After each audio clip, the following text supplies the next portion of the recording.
دین میں کہا گیا ہے مسلمان آپس میں بھائی ہے. آج کل خیر جو سگے بہن بھائی ہیں وہ ایک دوسرے کی برائی کرتے نہیں تھکتے. یعنی ہم کسی کی برائی صرف اس لیے کر رہے ہوتے ہیں کہ وہ بندہ دوسرے کی نظر میں غلط اور میں اس بندے کی نظر میں صحیح ہو جاؤں. جبکہ عزت ایسے نہیں ملتی.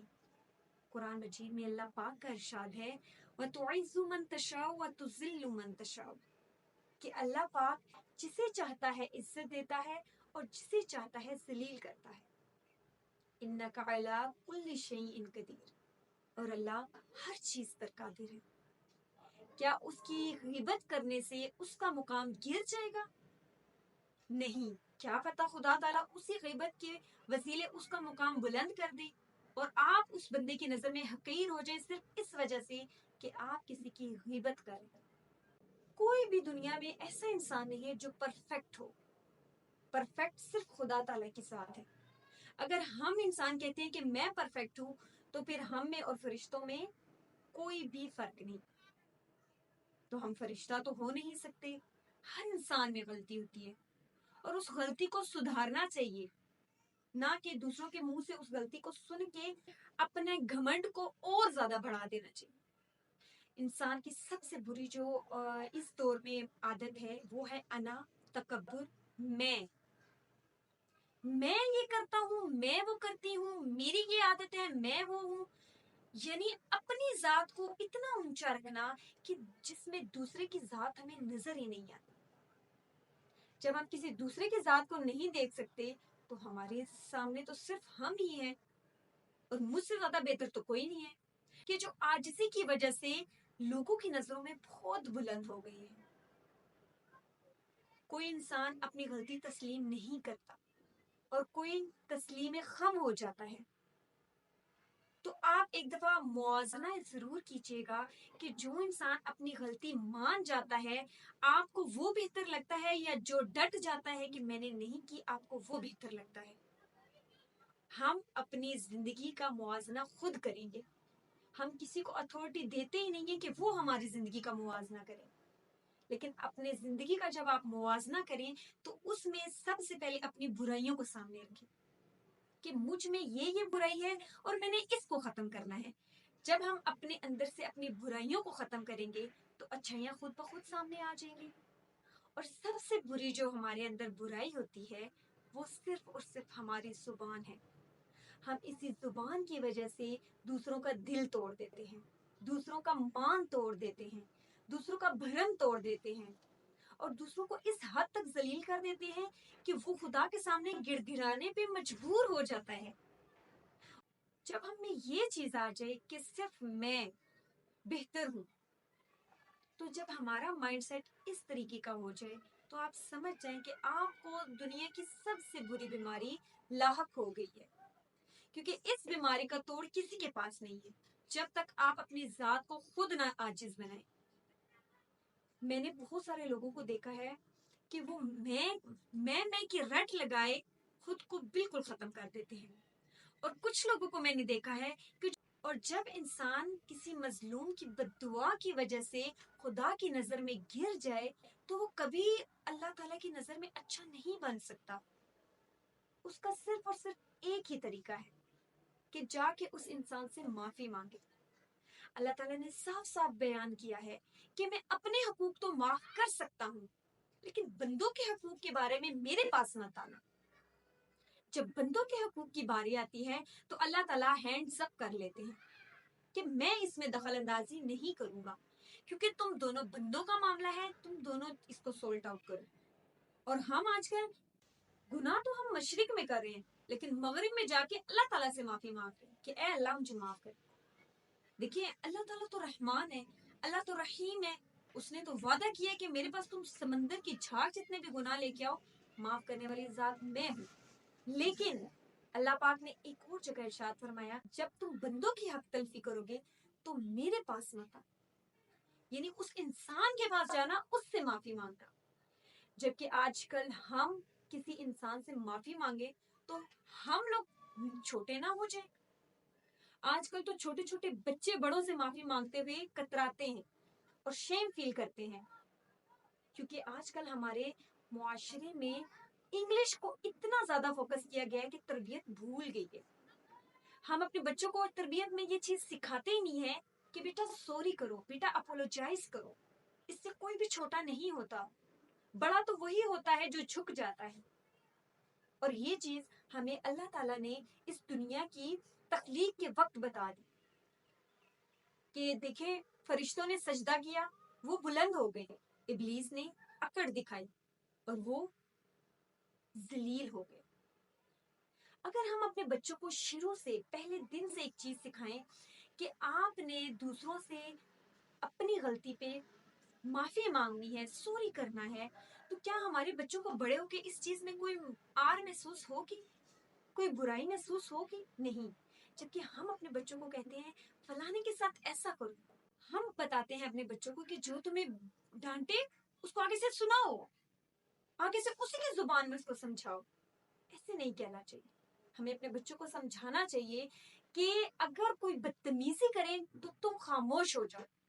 ہم نے آپ میں سے کتنے لوگ ہیں جنہوں نے اپنے بچوں کو یہ حدیث بتائی ہے کہ من سمتا نجا, کہ جو خاموش رہا اس نے نجات پائی؟ نہیں بتائی نا. کیوں نہیں بتائی؟ انگلش کا کوئی کول ہو, انگلش میں ہم آج کل میں نے دیکھا ہے اسکولز میں کہ بچوں کو جب ہم سکھاتے ہیں ربی زدنی علما, تو ماں باپ کو خوشی نہیں ہوتی.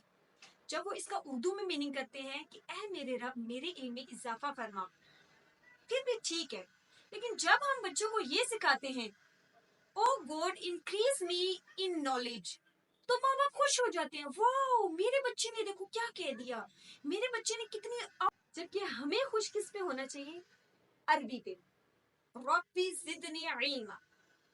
ہم نے بچپن سے ہی اپنے بچوں کا مائنڈ سیٹ اس طریقے سے خوش کیا ہوا ہے کہ جب تم انگلش بولو گے تو تمہاری واہ واہ ہوگی, اور جب تم اردو یا عربی بولو گے تو نارمل رسپانس ملے گا. بچوں کا مائنڈ واش ہم کرتے ہیں, بچوں کو سکھانا ہم نے ہے, کوئی باہر سے آ کے تو نہیں سکھائے گا نا.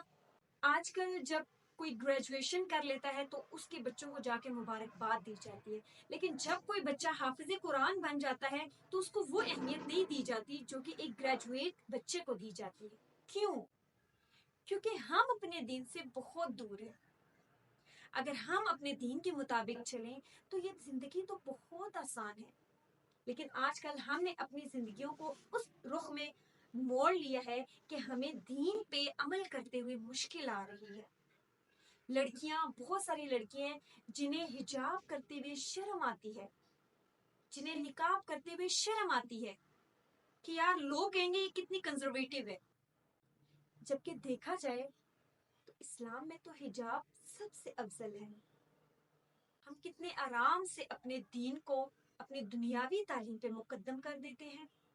یونیورسٹی میں جائیں تو ہمارا دل نہیں کرتا, ہم گھر سے تو حجاب کر کے جاتے ہیں, نقاب کر کے جاتے ہیں, لیکن وہاں جا کے ہم نقاب اور حجاب اتار دیتے ہیں.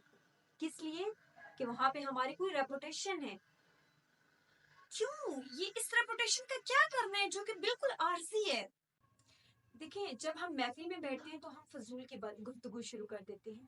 فلانے نے کیا پہنا, فلانا کیا کر رہا ہے, ان کے گھر میں یہ ہو رہا ہے, ان کے گھر میں وہ ہو رہا ہے. جبکہ ہمارے اولیاء اور بزرگ جب بھی اپنے خاندان کے ساتھ, جب بھی اپنے گھر والوں کے ساتھ بیٹھتے تھے تو دین کی بات کرتے تھے, دین کی باتوں میں اتنا مشغول ہو جایا کرتے تھے کہ وہ اپنے بچوں کی تربیت بھی کر لیتے تھے, اور ان کو پتہ بھی چل جاتا تھا کہ ان کے بچے آج کل کس ایکٹیویٹی میں مصروف ہیں. جبکہ آج کل جب ہم بیٹھتے ہیں تو ہم یہ بتاتے ہیں کہ فلانے کے بچے نے یہ کر لیا ہے, تم نے بھی یہ کرنا ہے, اور اس چیز میں کوئی فرق نہیں رکھتے کہ وہ اچھائی ہے یا برائی ہے. آج کل کمانے کی دوڑ میں ایک سے ایک بڑھ کے لگا ہوا ہے, لیکن کوئی یہ نہیں سوچتا کہ وہ کمائی حلال میں جا رہی ہے یا حرام میں. دیکھیں انسان کا مقصد کمانا نہیں ہے, انسان کا مقصد اس دنیا میں کیا ہے, ہمیں سب سے پہلے اس چیز کو سمجھنے کی ضرورت ہے. اس دنیا میں انسان اللہ پاک کے لیے آیا ہے, جبکہ ہم اللہ پاک کو ہی بھول کر بیٹھے ہیں. دنیا کی ہر چیز ہمارے لیے اہم ہے, ایون کہ ہمارے رات کے سونے کے لیے نرم بستر بہت اہم ہے. لیکن وہ خدا جس نے یہ ساری چیزیں ہمیں دی ہیں اور اس دنیا میں ہمیں اس لیے بھیجا ہے کہ سارے کمفرٹ بھلا کے صرف اور صرف میرے لیے اس دنیا میں تم آئے ہو، ہم وہ سب بھلا دیتے ہیں اور باقی سب ہم یاد رکھتے ہیں. کیوں؟ آخر ایسا کیوں ہے؟ کیونکہ ہم نے اپنی زندگی کو دائرہ اسلام سے بہت دور کر لیا ہے، اور اب واپس اس میں آنے کے لیے ہمیں بہت محنت اور بہت مشقت کی ضرورت ہے. عمل دیندار بن جائے. آپ کے لیے ضروری یہ ہے کہ اپنے دین پہ عمل کریں. ہم آج کل کیا کہتے ہیں، نماز تو پڑھ نہیں رہا تو فلانا کام کیوں کروں، نماز تو ویسے ہی نہیں پڑھنی تو یہ کیوں کروں. دیکھیں، ہر چیز کا اپنا حساب ہوگا. نماز کا الگ ہے، روزے کا الگ ہے، زکوٰۃ کا الگ ہے، صدقہ. ہم کیوں اس بات کو نہیں سمجھتے؟ کیا ہمارے لیے دین صرف اس لیے مشکل ہے کہ وہ ہمارے کمفرٹ زون سے باہر ہو جاتا ہے؟ نہیں. اگر آپ کوشش کریں تو دین میں بھی آپ کو بہت سی آسانیاں مل سکتی ہیں. صرف آپ اپنی زندگی کو دین کے مطابق کریں. جب آپ کی زندگی دین کے مطابق ہو جاتی ہے، یقین مانے آپ کو جو دلی سکون اور ذہنی سکون ملتا ہے نا، وہ کسی پیسے میں، کسی بھی عیاشی میں نہیں ہے. خدا تعالیٰ ہم سب کو اپنے دین پر چلنے کی اور اپنے نبی کی سیرت پر عمل کرنے کی توفیق عطا فرمائے. آج ہم اس بات کا عہد کریں گے کہ آج کے بعد ہم بہت کم بولیں گے، ذکر اذکار میں زیادہ وقت لگائیں گے اور دوسروں کی بدخوئی اور برائی سے دور رہنے کی کوشش کریں گے. جب آپ کسی چیز کا عہد کریں، جب آپ کسی چیز کی کوشش کریں تو اللہ پاک 1 2 3 4 کسی نہ کسی دن تو آپ کی ضرور سنے گا. کوشش آپ کی رائے گاہ نہیں جائے گی جب آپ سچے دل اور من اور لگن سے کریں گے. اللہ تعالیٰ آپ کی کوشش کو دیکھتا ہے کہ آپ کی کوشش کتنی زیادہ ہے. جب کوئی انسان دین کی طرف زیادہ کوشش کرتا ہے تو اللہ اسے دیندار بنا دیتا ہے. جب انسان دنیا کی طرف زیادہ کوشش کرتا ہے تو اللہ اسے دنیا والا بنا دیتا ہے. اللہ اس کو دنیا کی اتنی آسائشیں دیتا ہے کہ اسے دین بھول ہی جاتا ہے. پھر جب آخری وقت آتا ہے تو اس کے لیے صرف اور صرف کیا ہوتا ہے کہ اے اللہ مجھے بخش دے. اس نے نہیں دیکھا کہ اس نے حلال کمایا ہے، اس نے حرام کمایا ہے. اس نے نہیں دیکھا کہ اس نے کسی کا حق کھایا ہے، اس نے کسی کو تکلیف دی ہے، اس نے کسی پہ ظلم کیا ہے. پھر اس طریقے سے صرف معافی، یہ ٹھیک نہیں ہے. آپ کو اپنی ذات پہ 110% توجہ دینی ہوگی. آج کل ہم اپنی ذات کو چھوڑ کے باقی سب کو دیکھ رہے ہوتے ہیں، فلانا کیا کر رہے، فلانا کیا کر رہے، لیکن ہم اپنی ذات کو اہمیت نہیں دیتے. اور جب لوگ ہمارے اوپر کوئی تنقید کرتے ہیں کہ فلانا ایسا ہے تو ہمیں برا لگ جاتا ہے. آپ کوشش کریں نا اپنی ذات کو درست کریں. خدا تعالیٰ ہمیں اپنی ذات پہ دین کے لیے کوشش کرنے والا بنائے. آمین یا رب العالمین. انشاءاللہ.